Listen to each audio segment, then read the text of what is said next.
তোমরা যারা আইটিআই কলেজে আইটিআই ই গ্রুপ এবং এম গ্রুপের জন্য অ্যাডমিশন নেওয়ার জন্য ফর্ম ফিল আপ করেছিলে, তোমরা ইতিমধ্যেই সবাই চেক করে নিয়েছো তোমাদের র্যাঙ্কটা কত এসছে। এবার আজ থেকে মানে 27শে জুলাই থেকে চয়েস ফিলিং স্টার্ট হয়েছে।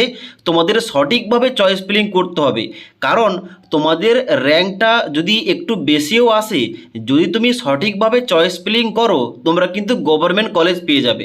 তাই আজকের এই ভিডিওটির মাধ্যমে তোমাদের স্টেপ বাই স্টেপ বলছি, আইটিআই কলেজে তুমি হয়তো ই গ্রুপের জন্য এম গ্রুপের জন্য ফর্ম ফিল আপ করেছিলে, তোমরা সম্পূর্ণ সঠিকভাবে কীভাবে তোমরা চয়েস ফিলিংটা করবে তোমাদের সম্পূর্ণ প্রসেস দেখাচ্ছি। তো অনস্ক্রিন দেখতে পাচ্ছ আমি কিন্তু অফিসিয়াল যে পোর্টাল মানে কমন অ্যাডমিশন পোর্টালটা ওপেন করে রেখেছি। এখানে প্রথমে কিন্তু নোটিশের মাধ্যমে বলে দেওয়া হয়েছে choice filling for ITI E group M group এবং polytechnic first year open from 27শে জুলাই 2026 তারিখ থেকে 29শে জুলাই 2026 তারিখ রাত এখানে 11:59 পর্যন্ত কিন্তু এখানে চলবে। মানে 3 দিন তোমাদের হাতে সময় রয়েছে, তোমাদের 3 দিনের মধ্যে এই চয়েস ফিলিংটা করতে হবে। এবার এখানে চয়েস ফিলিং কীভাবে করবে, চয়েস ফিলিং করার জন্য নিচের দিকে আসবে।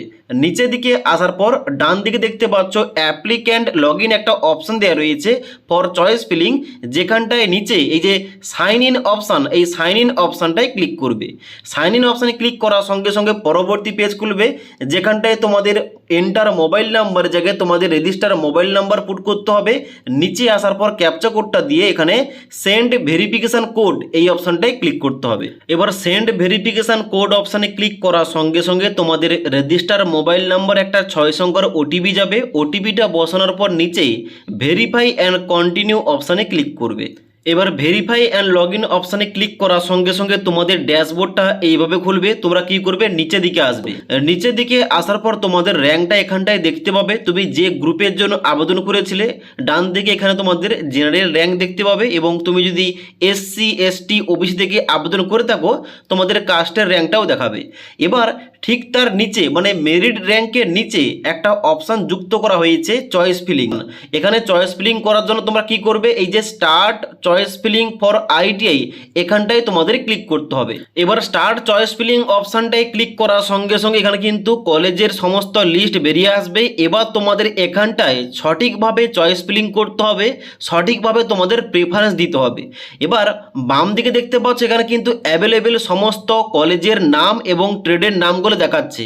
এখানটায় তুমি চাইলে এখানটায় কিন্তু অবশ্যই ফিল্টার করতে পারো, যেখানটায় অল টাইপ দেওয়া রয়েছে, এবং এখানে তোমরা কোন ডিস্ট্রিক্ট সিলেকশন করতে পারো, এবং তার সঙ্গে সঙ্গে এখানে তোমরা ইনস্টিটিউটের নামগুলো এবং ট্রেডটা তুমি কোন ট্রেডে অ্যাডমিশন নিতে চাও এটা কিন্তু তোমরা ফিল্টার করে সার্চ অপশানে ক্লিক করলে শুধুমাত্র ওই ডিস্ট্রিক্টের মধ্যে এবং তার সঙ্গে সঙ্গে ওই ট্রেডের কিন্তু কলেজগুলো এখানে শো করবে।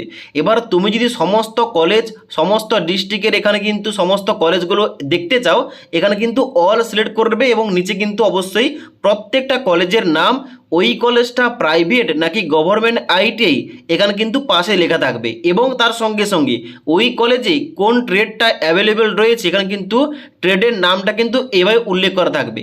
এবার তুমি যে কলেজে অ্যাডমিশন নিতে চাও ওই কলেজের ডান দিকে অ্যাড অপশানে ক্লিক করলে ডান দিকে কিন্তু এইভাবে তোমাদের কলেজগুলো অ্যাড হয়ে যাবে। এইভাবে তুমি তোমার বাড়ির কাছে যে কলেজটা রয়েছে সবার প্রথম ওইটা অ্যাড করবে।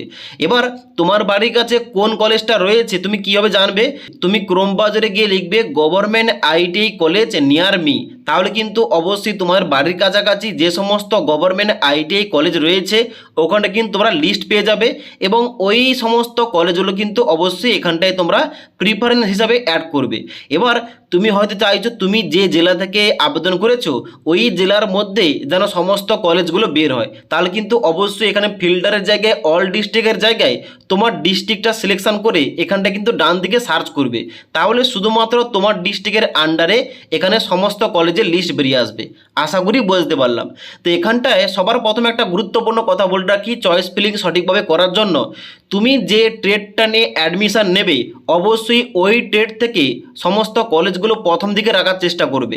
মানে উদাহরণ দিয়ে বলছি, তুমি হয়তো ইলেকট্রিশিয়ান ট্রেড নিয়ে পড়তে চাও মানে আইটিআইটা করতে চাও, তাহলে তুমি প্রথমে দিকে কি করবে, গভর্নমেন্ট আইটিআই কলেজে যেখানটায় ইলেকট্রিশিয়ান ট্রেডটা রয়েছে ওই সমস্ত কলেজগুলো প্রথমের দিকে অ্যাড করবে। আশা করি বুঝতে পারলাম। এবার এখানটায় তুমি 20টা 30টা 40টা তোমার ইচ্ছা খুশি মতো তুমি কিন্তু এখানে প্রিফারেন্স অ্যাড করতে পারো। ওকে, এবার এখানে যারা তোমরা বলছো যে তোমাদের কত র্যাঙ্ক হলে তুমি গভর্নমেন্টের কলেজ পাবে, দেখো এরকম কোনো ব্যাপার নেই। তুমি হয়তো 20,000 র্যাঙ্ক করেছো, 20,000 র্যাঙ্কে তুমি এমন একটা কলেজ সিলেকশন করেছো, ওই কলেজটা আর বেশি কেউ সিলেকশন করেনি, তাহলে 20,000 র্যাঙ্ক পেয়েও তুমি কিন্তু ওই কলেজটাই পেয়ে যেতে পারো। এবার আবার এমন হতে পারে তুমি হয়তো 5,000 র্যাঙ্ক করেছো, 5,000 র্যাঙ্ক করে একটা কলেজ সিলেকশন করেছো, যে কলেজে প্রচুর ক্যান্ডিডেট সিলেকশন করেছে এবং প্রিফারেন্স দিয়েছে, তো সেখানটায় তোমাদের চান্স নাও হতে পারে। মানে এক কথায় বলতে গেলে কি, মানে গভর্নমেন্ট আইটি কলেজে যে সিট সংখ্যাটা, মানে তুমি যে কলেজটা সিলেকশন করেছো ওই কলেজে হয়তো 10টা সিট রয়েছে, তো 10টার জায়গায় হয়তো 1,000 জন ওখানটায় অ্যাপ্লাই করেছে, তাহলে ওখানটায় কি হবে, যার যার বেশি নাম্বার রয়েছে, যার র্যাঙ্ক কম তাদের কিন্তু আগে নিয়ে হবে। আবার উল্টো দিকে তুমি হয়তো র্যাঙ্কটা তোমার বেশি এসছে, তুমি হয়তো এমন একটা কলেজ সিলেকশন করেছো যেখানে মোট 2 জন এখানে সিলেকশন করেছে ওই কলেজটা, তাহলে তোমার কিন্তু ওই কলেজে বেশি র্যাঙ্ক থাকা সত্ত্বেও ওই গভর্নমেন্ট কলেজে চান্স হয়ে যাবে। তো এই জন্য অবশ্যই আগে থেকে বলা যাচ্ছে না, তবে চেষ্টা করবে তোমার বাড়ির কাছাকাছি গভর্নমেন্ট যে আইটি কলেজ রয়েছে ওইগুলো আগে রাখার চেষ্টা করবে, এবং তুমি যে ট্রেডটা নিয়ে অ্যাডমিশন নেবে ভাবছো ওই ট্রেডগুলোকে প্রথম দিকে দেখার চেষ্টা করবে। এবার তুমি হয়তো ভাবছো তুমি ইলেকট্রিশিয়ান ট্রেড নিয়ে এখানে কলেজ পাবে কি পাবে না, তার জন্য কিন্তু অবশ্যই ইলেকট্রিশিয়ানের পাশাপাশি অন্য একটা ট্রেড যেমন ফিটার ট্রেড কিংবা ওয়েল্ডার ট্রেড এগুলো কিন্তু তুমি রাখার চেষ্টা করবে। মানে এখানে কিন্তু সর্বপ্রথম কোন ট্রেডটা রাখবে তোমার সব থেকে যেটা বেশি পছন্দ, তারপরে কিন্তু অন্য একটা ট্রেড, এভাবে কিন্তু তোমাদের কলেজগুলো তোমাদের অ্যাড করতে হবে। ওকে, এবার এখানে ডান দিকে কলেজগুলো অ্যাড করার পর তোমরা নিচে এসে সাবমিট করলেই কিন্তু তোমাদের চয়েস ফিলিংটা কমপ্লিট হয়ে যাবে।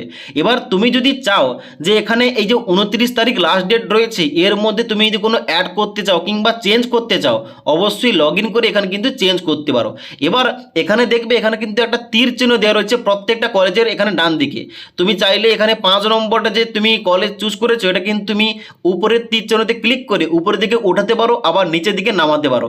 তো এইভাবে তোমাদের কিন্তু কলেজগুলো অ্যাড করে নিতে হবে, এবং অ্যাড করার পর অবশ্যই তোমাদের সাবমিট করলে কিন্তু চয়েস ফিলিংটা হয়ে যাবে। এবার এই চয়েস ফিলিংটা হয়ে যাওয়ার পর এবার তোমাদের পরবর্তী স্টেপটা কি রয়েছে, পরবর্তী স্টেপটা হচ্ছে এখানে তোমাদের সিট অ্যালটমেন্ট, মানে তুমি যে কলেজের এখানে প্রিফারেন্সটা দিয়েছো ওই কলেজটা তুমি পেয়েছো নাকি পাওনি ওটা তুমি কিন্তু সিট অ্যালটমেন্টে জানতে পারবে। যদি তোমার মনের মতো কলেজ পেয়ে যাও অবশ্যই কিন্তু ওই কলেজে অ্যাডমিশন নিতে পারবে। আবার তুমি হয়তো মনের মতো কলেজটা পেলে না, তাহলে কিন্তু তুমি অটো আপগ্রেডেশন করতে পারবে এবং তার সঙ্গে সঙ্গে নেক্সট কাউন্সেলিংয়ের জন্য তোমরা কিন্তু বসতে পারবে এবং চয়েস ফিলিং করতে পারবে। আশা করি বুঝতে পারলাম। তো যারা তোমরা আইটিআই ই গ্রুপ এবং এম গ্রুপের জন্য ফর্ম ফিল আপ করেছিলে অ্যাডমিশন নিতে, অবশ্যই বর্তমানে তোমরা চয়েস ফিলিংটা সঠিকভাবে করে নাও। তোমাদের সমস্ত কিছু বললাম যে কীভাবে কি করতে হবে। যদি এই টপিক নিয়ে তোমাদের আর কোনো কিছু কোশ্চেন কিংবা কোয়ারিজ থেকে থাকে নিচে কমেন্ট করবে। তাছাড়া আজকের এই ভিডিওটির আপডেট ভালো লেগে থাকলে একটি লাইক করবে এবং বন্ধুদের অবশ্যই ভিডিওটি শেয়ার করে দেবে।